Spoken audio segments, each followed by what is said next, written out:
જો યાદ રાખજો, આ ચાર શબ્દોને તમે યાદ રાખો: કામ, ક્રોધ, લોભ, મદ અને મોહ.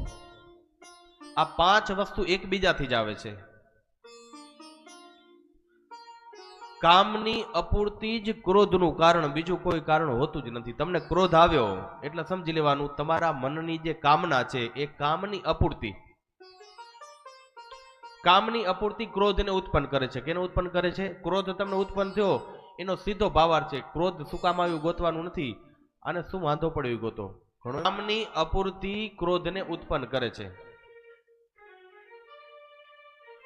કામ એટલે આપણા શરીરમાં રહેલો કામ પણ ખરો. કયો કામ? તો કે આપણે જે ઈચ્છા કરી છે એ ઈચ્છા પૂર્ણ થઈ નથી. ઈચ્છા પૂર્ણ ન થાય એટલે એને કહેવાય કર્મની અપૂર્તિ. શું કહેવાય? કર્મની અપૂર્તિ. એટલે કર્મ પૂર્ણ ન થયું એટલે તમને ક્રોધ આવ્યો.